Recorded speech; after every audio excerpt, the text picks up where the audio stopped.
Taking on a new alphabet can be extremely intimidating at first, but more often than not, it's actually one of the easiest parts of learning a new language. In fact, any new script can be learned in less than a day, depending on your level of dedication. You see, most alphabets have between 20 and 40 letters, and if approached systematically, can be mentally conquered rather easily with a few tips and tricks. And to illustrate all these tips, I'll be using the Russian alphabet or Cyrillic script since it is commonly learned, extremely useful to know, used by many other Slavic languages, and by and large is seen as one of the scariest alphabets out there. But spoiler alert, it's actually much easier than you think. Let's get into it. The first tip is to learn letters in pairs and then in groups. This is a classic technique that is somewhat self-explanatory but criminally underused. It simply involves forming letters into pairs and testing yourself on your own comprehension. And the reason why it is so effective is you can essentially learn an alphabet in half the usual time by grouping letters together. Think about it. Instead of learning 33 Russian letters separately, you could pair them together, look at 16 and a half pairs,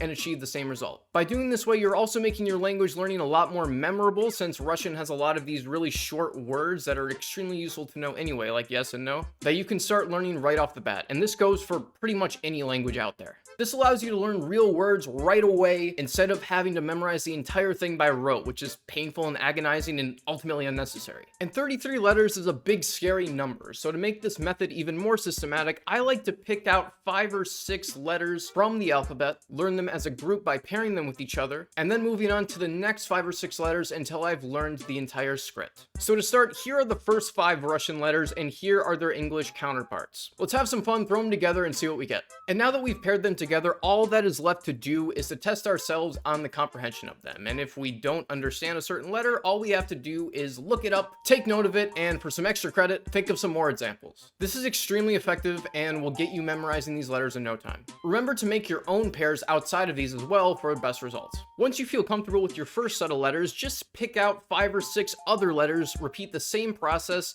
until you've learned the entire script. And if you're feeling really spicy, you could start forming triplets, quadruplets, quintuplets. The possibilities are endless. Just remember to review what you've learned on a consistent basis and practice speaking them out loud. Oh, and by the way, if you rearrange that first set of Russian letters in the following way, you get the informal word for hello. So now you got a sweet tip and learned how to greet hundreds of millions of new people. Let's go on to the next tip. Identify letters that you already know. No matter which language you're learning, chances are that it possesses letters that have similar, if not identical, sounds to those in your native language. By identifying these letters early, we essentially get a huge head start on conquering our new writing system and some good momentum as we go on to master more challenging sounds. If you're curious, the following letters in Cyrillic have identical or closely related counterparts in English. Kind of cool, right? That's 18 out of 33 letters that are already really familiar to English speakers. Obviously, they can't all sound the exact same way, but they are at least close enough to be understood. So take a look at the alphabet you're trying to crack and see if there are a few gimmies in there that you could easily pick up right off the bat. It'll put you on a great path to mastering your language. The next tip is to use mnemonics. Most people use rote memorization to remember new things, which is pretty much throwing yourself at something over and over and over again until it sticks in your head. But this is actually known to be one of the most ineffective ways to remember things, especially visual pieces of information like letters. So instead of that, we're going to try to visualize something in our head that has some sort of meaning to us and connect it to the letters that we're trying to learn. For example, if I wanted to remember this Russian letter, which is essentially just the English L, I want to look at it and think to myself, what does this look like to me? What's the first thing that pops into my head? And for me, this letter really looks like a lampshade. And since lampshade just happens to start with the letter L, the same sound that this letter makes, it makes it a lot easier for me to remember long term.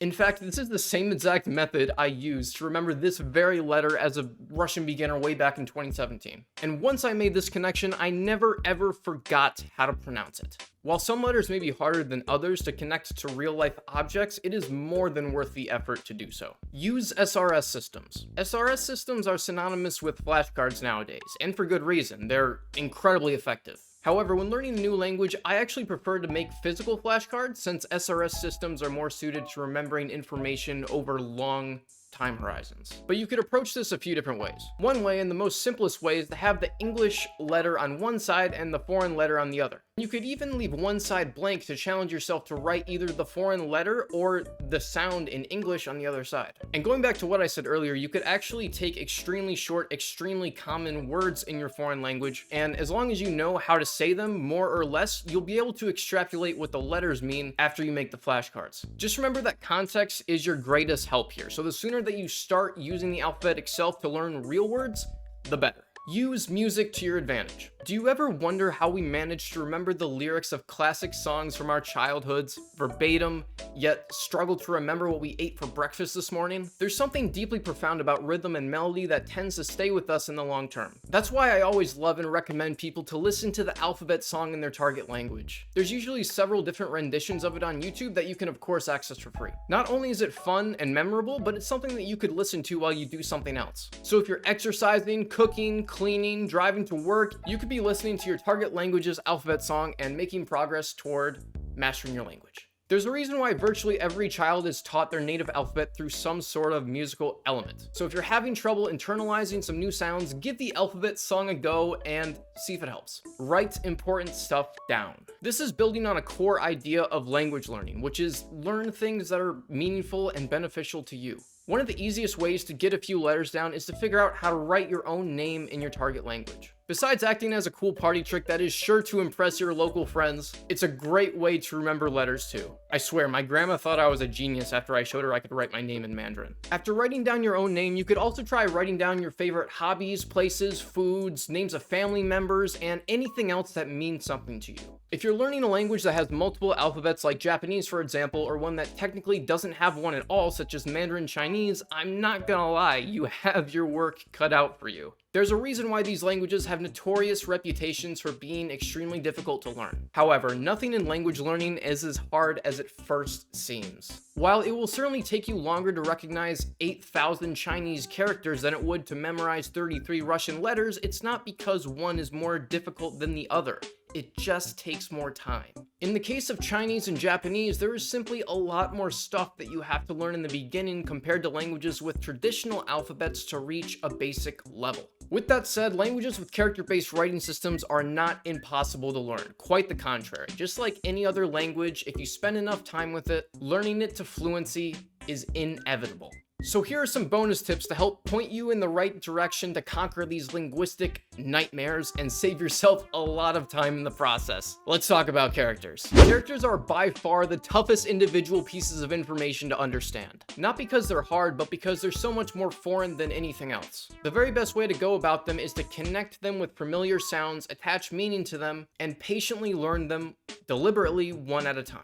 I've been told by several of my Chinese friends that they spent several hours a day over the course of 10 years in school just learning how to write their own language. Some characters are so similar, in fact, that even the slightest incorrect stroke mark can drastically change a sentence's meaning or render it completely incomprehensible altogether. Here's a fun, true little story to illustrate this point that was told to me by the father of a Mexican friend of mine. For the story, we'll refer to him as Carlos. You see, Carlos's company does a lot of business with China, so he would travel to Beijing every now and again for business trips. And since Carlos doesn't speak Mandarin, and this was during a time where there was no Google Translate, he asked the front desk of his hotel to write a note explaining where he wanted to go so that he could give it to his cab driver. Upon entering the cab and delivering the note, a confused look on the cab driver's face suggested that he did not understand what the hotel concierge had written down. After Carlos returned to the front desk and explained the situation, the hotel manager apologized, made a single stroke on the original piece of paper, and assured him that there would be no further issues. Afterwards, Carlos was smoothly brought to his desired destination by the same exact cab driver.